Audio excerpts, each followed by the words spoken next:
Ora, então, bom dia, meus amigos, para o nosso programa Cinaturismo Brasil. Estamos já um pouco do rescaldo da 13ª edição do Festival Finisterra Portugal no Alentejo, nomeadamente aqui em Sines. Estamos no Hotel Sines View Hotel, o hotel parceiro deste festival, que muito bem nos recebeu. Curiosamente, estamos aqui com a Ana da Ucrânia. A Ana da Ucrânia, que é uma das grandes vencedoras do festival, da empresa Paganel Studios. Ontem já falámos com um dos outros vencedores, da Polónia. Portanto, hoje a Ana foi surpreendentemente uma grande vencedora, portanto, na equipa dela, portanto, com um filme da Geórgia, da região da Antártida, um filme extraordinário de que iremos passar em breve também no nosso canal. Ana, first of all, congratulations. Thank you so much. So many awards. It's a big surprise for you, of Yes, course. of course. Tell me, what do you think about our festival? Because it's the first time. Just a moment. Paganel Studios win a lot of Paganel Studios ganhou uma série de prémios ao longo dos anos. Desde a primeira edição que foram ganhando prémios, nunca conseguiram vir cá. A empresa é uma empresa também de viagens de turismo para cineastas e para fotógrafos. Então estão muito ocupados em todo o mundo. E pela primeira vez ao longo destes 13 anos temos alguém no Paganel Studios e logo à partida para ganhar o festival. Congratulations. Thank you so much. What do you think about our festival? I think it's amazing place. It's amazing festival team. Very beautiful places and scenes, like a place surrounded ocean. It's my first time in Portugal. It's a really beautiful country, and I really thankful for your invites. For you invites a lot of years. Our company, our stories about the world, about the nature, what we create for the people, and it's very important, I think, because just for us, we are from Ukraine, and we thank deeply thankful all of the world who support us, and we can still alive, still work, still create a movie, still travel, continue travel and do our work, what we love. And I really appreciate for all the prizes for us. It's really important. So, do you think next year we're going to in Brazil, Finisterra Brazil, the next edition in September 26th? Do you think it's possible Paganel Studios be there and make some short movies or? Why not? Yeah. I'm really happy because I love Brazil. Yes. I have been. And travel there, although you. Yeah, we have expedition, very interesting place in Brazil, like on the white dunes, it's Maranhão. Maranhão, like oh my gosh, I don't remember. Not now. No, there are many. Lençóis. Lençóis do Maranhão. Yeah. I love this place, and I love Rio. We did expedition like Carnival, Brazil Carnival in Rio, and I would like to. So, give me idea. If you go there, for sure have shooting and filming there. Yeah, some clips or no? In the Portugal? No, in from Brazil. From Brazil? I think we have, but I need maybe we will do more better, like a pop festival. But we The can. challenge I had to you, so make some videos about Brazil who can share and Okay. participate in Finisterra Brazil. So, Okay. and of course, Finisterra Portugal next edition. Super. So, Okay. Anna, what do you expect about shooting in our country, Portugal? It's the first time here. Yes. It's possible. I think could be very interesting because our country is very small, as you know, but it's very different kind of landscapes. Why you don't work with us? We can help you as a festival, as a film commissioner. We can help you if you want to start a new program of travel to bring here in the park. Yeah. photographers and filmmakers as a I think it's a good idea. I think we tell about this idea with Andrei Andreev, Olga Andreeva, and maybe we will do the expedition in the Portugal. I think they already here in Madeira. Madeira, yes, yeah. In the next year, we will plan this expedition in Madeira. Our guide live in the Portugal. Oh, oh, I see you tomorrow because I just arrived on the scene. yes. And then I go to the Lisbon and have a 5 days before. The challenge for you, Yeah, make Paganel yeah, have a center, have a space in Portugal to, Yeah. not for only sell your trips in all over the world, but in all over the world you can sell Portugal and of Yeah. course. Yeah. Thank you so much, and thank you so much. It's really amazing place. I hope you see you soon in Brazil at least. I really hope. Say, thank you so much. Thank you so much. Thank you. Para os nossos ouvintes, portanto, esta efetivamente foi uma das grandes vencedoras do Festival Finisterra, a Ucrânia. Aliás, podemos até dizer e afirmar que a Ucrânia foi o grande vencedor deste festival. Tivemos vários realizadores ucranianos que ganharam prémios. Atrevo-me mesmo a dizer que se calhar 30 a 40% dos prémios deste ano do Festival Finisterra foram para a Ucrânia. Curiosamente, sem qualquer intenção, foi meramente casual, até aqui na nossa capa temos um pouco da bandeira da Ucrânia. Nem que seja por isso. Obrigada. É um pouco. Portugal. Muito obrigado e até ao próximo programa. Thank you.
never heard of South Georgia. And those who have often mistake it for the southern region of the U.S. state of Georgia, or the country of Georgia. However, a quick online search will reveal that South Georgia Island is one of the most pristine, awe-inspiring, and extraordinary places on Earth.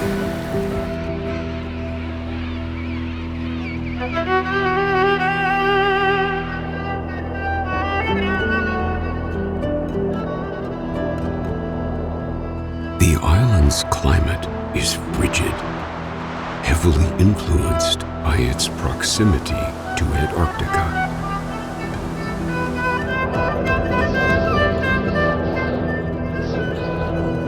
Snowfall is frequent. Fierce winds roar across the landscape. And towering snow-capped mountains dominate the horizon.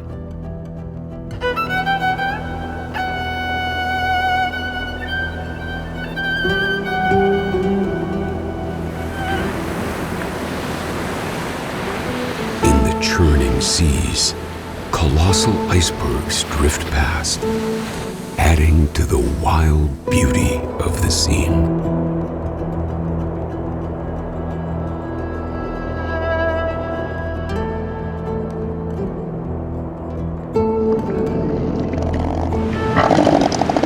Cold and wind, sun and snow, mountains and ice, fog and rain.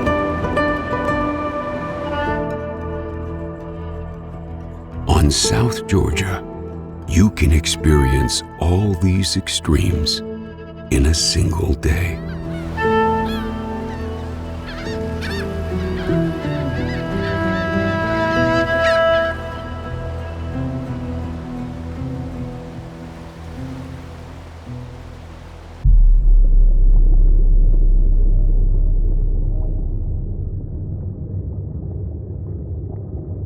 At first glance, this remote and forbidding landscape seems uninhabitable.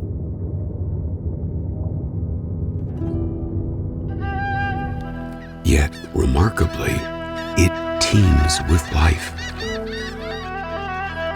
South Georgia boasts one of the highest concentrations of Antarctic wildlife anywhere on the planet.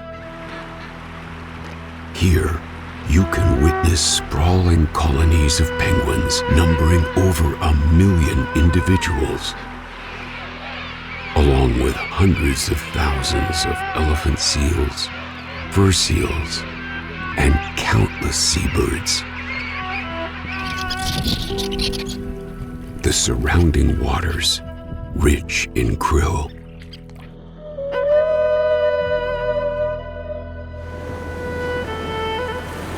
attract a staggering number of whales and other marine creatures.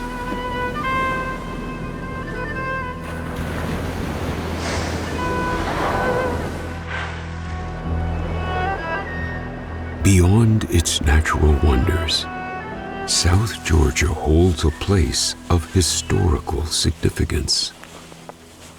It was from this island that Sir Ernest Shackleton launched his legendary expeditions during the heroic age of Antarctic exploration.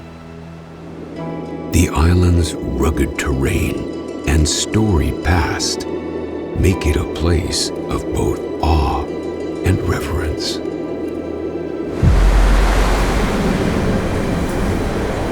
To sail to South Georgia, as the early Antarctic explorers did, was our dream and the ultimate goal of our expedition.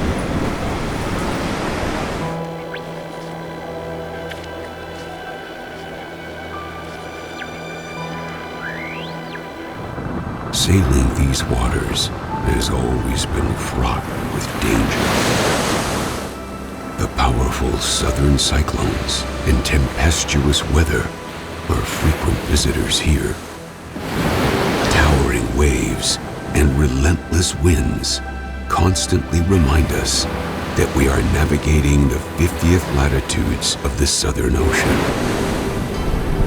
Only the most experienced and courageous sailors dare to venture into these treacherous seas.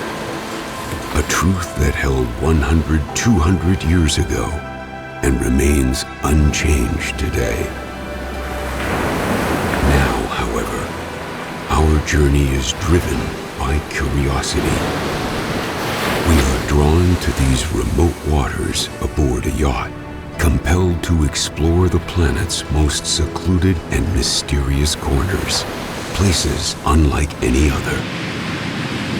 To follow in the footsteps of the great explorers, to feel the enduring spirit of adventure and discovery from a century ago. This was one of our objectives, though not the primary one. South Georgia, since its discovery, has borne witness to a series of harsh and tragic chapters in history. By the mid-19th century, the island saw the arrival of seal hunters, followed by whalers, who pursued the abundant marine life described by the first explorers. These early accounts spoke of vast populations of whales and other sea creatures, rich resources that humanity tragically exploited for their oil and fat. In the early 20th century, South Georgia became home to several large whaling stations, with settlements of Norwegian and British whalers springing up across the island. It was also a starting point for many grueling and hazardous Antarctic expeditions. No narrative about South Georgia is complete without recalling the Antarctic exploits of Ernest Shackleton. By 1914, Shackleton had already earned fame as a polar explorer, despite falling just 180 kilometers short of reaching the South Pole 4 years earlier. The South Pole was ultimately reached by Norwegian explorer Roald Amundsen in 1912, a victory that dealt a blow to British pride. Determined to pursue an even grander ambition, Shackleton planned to land in Antarctica and traverse the entire continent via the South Pole. In December 1914, Shackleton's expedition aboard the Endurance departed from South Georgia.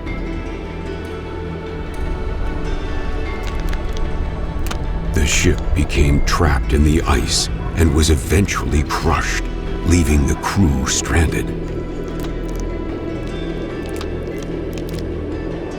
After months of fighting for survival, the team relocated to Elephant Island.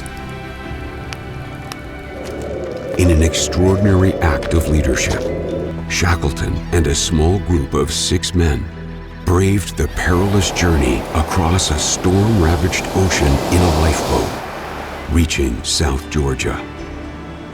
Once there, Shackleton spent 36 grueling hours crossing the island's unforgiving glaciers and mountains to reach the whaling station at Stromness, ultimately securing the rescue of his crew.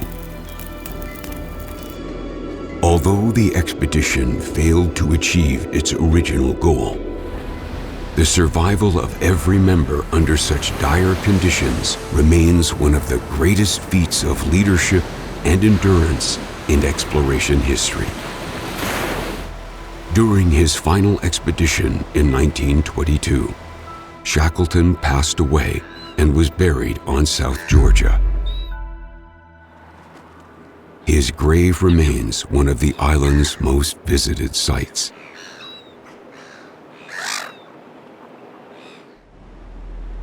The whaling stations on South Georgia were abandoned by the mid-1960s.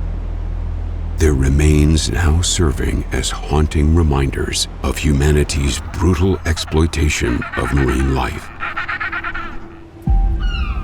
But it was not the traces of these human endeavors, nor the deserted villages of whalers, that brought us here. Instead, we were drawn by the island's astonishingly restored natural beauty, a vision of life that thrives on the edge of the known world.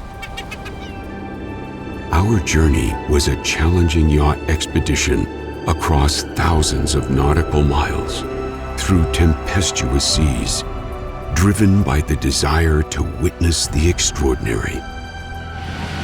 Hidden in this remote corner of the planet, the wildlife of South Georgia is nothing short of a natural miracle.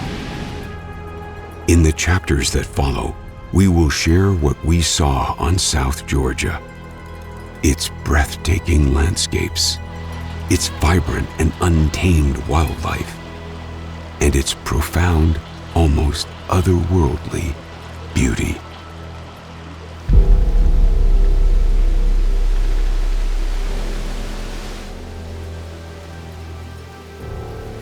This part of our planet, though it appears harsh, is brimming with vibrant life.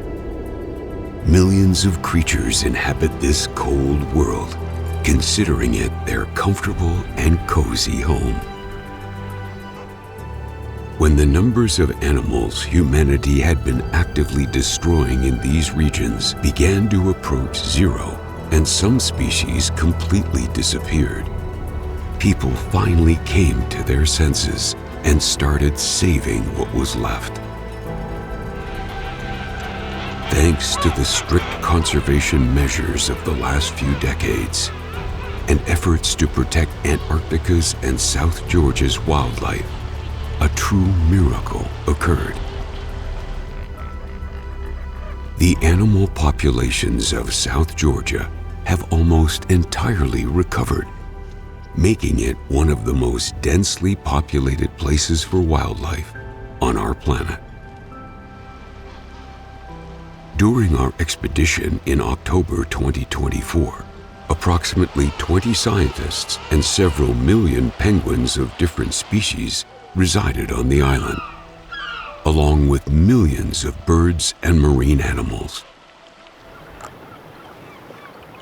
The fate of the Kerguelen fur seal is particularly telling. In the 1830s, the species was thought to be extinct. However, a few hundred animals managed to survive, and their population has now fully recovered.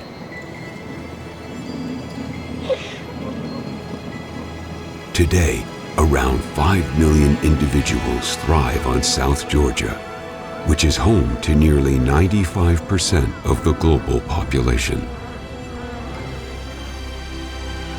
In the spring and summer, during the breeding season, all the suitable beaches on South Georgia are completely filled with animals. Often, we had to carefully squeeze along the surf line to avoid disturbing them. I want to tell you a bit about how life is organized in the largest animal colonies we visited on the island, such as those at St. Andrews Bay, Gold Harbor, and Salisbury Plain. The beaches of St. Andrews Bay currently host about 500,000 king penguins and several 100,000 other creatures, including elephant seals, fur seals, and various birds. Arriving here, you are overwhelmed by the sheer magnitude of life. The entire shoreline is densely packed with elephant seals, the largest pinniped mammals in the world. Nearly half of the global elephant seal population now resides in South Georgia. Adult male elephant seals, weighing up to 4 tons and equipped with imposing tusks, gather large harems of females. They constantly fight with other males to defend their territories or assert their dominance, growling loudly to stake their claim.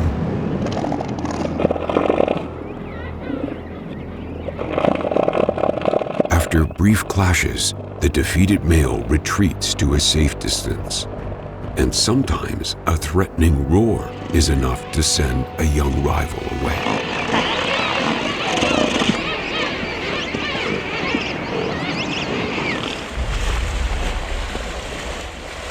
Young and inexperienced elephant seals are easy to distinguish from seasoned harem masters by the scars covering their trunks, faces, and chests. In October and November, many females give birth to pups that resemble black furry caterpillars.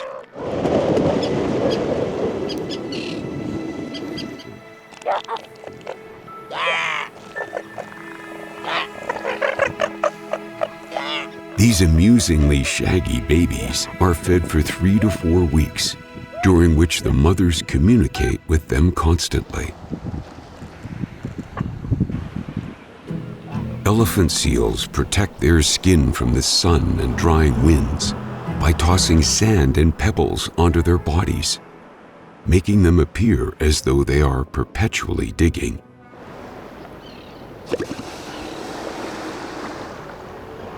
Younger males often linger near the harems, lounging in rivers, scratching themselves in bliss, or playfully blowing bubbles in the water. However, if they spot an unaccompanied female, they may quickly attempt to court her, retreating to the ocean or the beach to avoid conflicts with dominant males. Near the shore, where the water is murky, courting attempts can sometimes end in mistakes, making it vital to swim away as fast as possible to avoid a fight.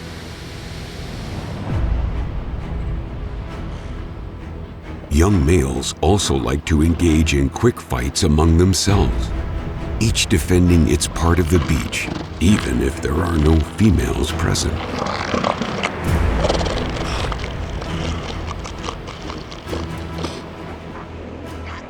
Fights between males can be deadly, as the immense weight of the combatants often crushes nearby pups, young females, or even penguins unable to escape.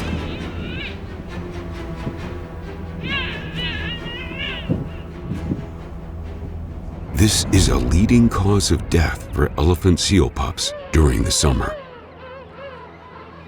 When an animal dies or is simply wounded, one of the most agile and dangerous land-air predators, the giant petrel, often called the hyena of Antarctica, appears. Petrels love to settle near colonies of penguins and marine mammals, taking advantage of fresh carcasses, finishing off the wounded, or stealing chicks and eggs from nests. In colonies, they often resemble fiends from hell, their feathers stained with blood. Each dead animal quickly draws a group of birds, sparking a frenzied fight for every piece of the body.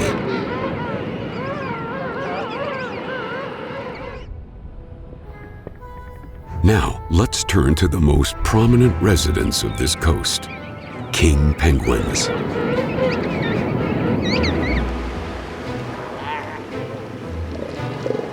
With over 1 million individuals in one place,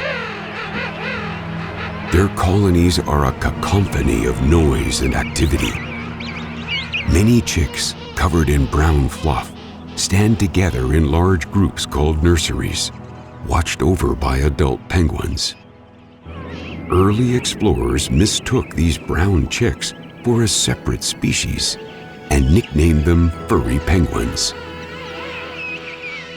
Only later did they realize these were juveniles, vastly different from their sleek, tuxedoed parents. penguins in the colony can be divided into 3 groups. The first group consists of the numerous brown chicks gathered in large nurseries. These chicks are always under the watchful eyes of adult penguins, while their parents are at sea catching fish and krill.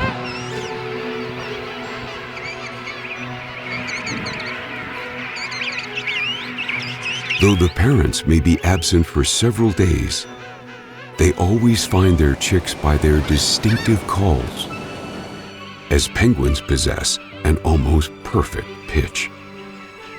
For several days after returning, the parents feed their chicks by regurgitating a special mixture into their mouths before heading back to sea. It takes 14 to 16 months for a chick to shed its fluff, grow feathers, and become independent enough to swim. The second group comprises adult penguins undergoing their annual molt, replacing old feathers with new ones.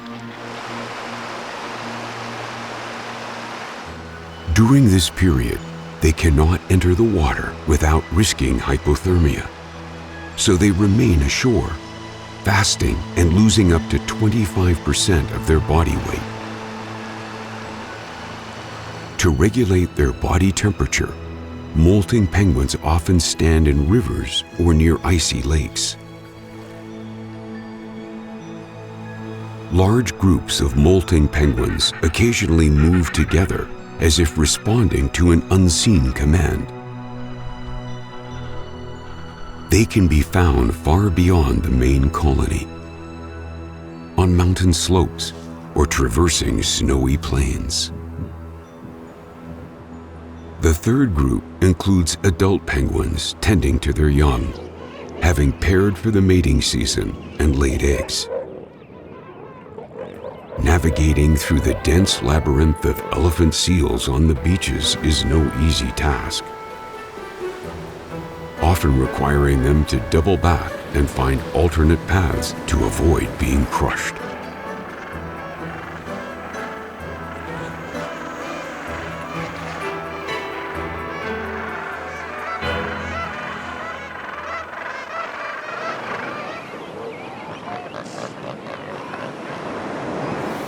This group also includes younger adults, recently fledged, now learning to swim. Observing them in the water is a delightful experience. On Salisbury Plain, the wide beach provides ample space for penguins to enter the water, swim, and return to feed their chicks. An estimated 300,000 of them in this colony alone.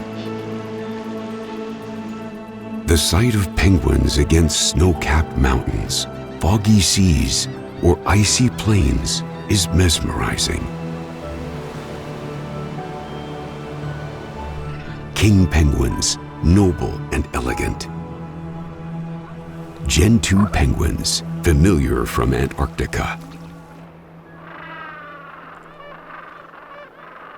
Blue-eyed crested cormorants, dazzlingly beautiful.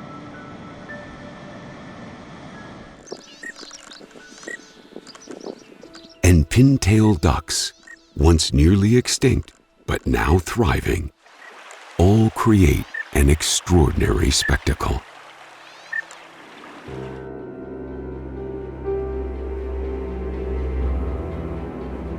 South Georgia is one of the most remarkable and unforgettable places on Earth.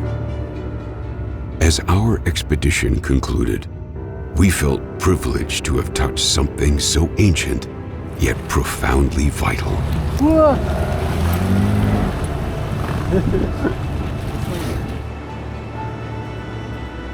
Even as we departed, navigating stormy seas on our yacht to the Falkland Islands, we found ourselves dreaming of returning to this wild and wondrous land.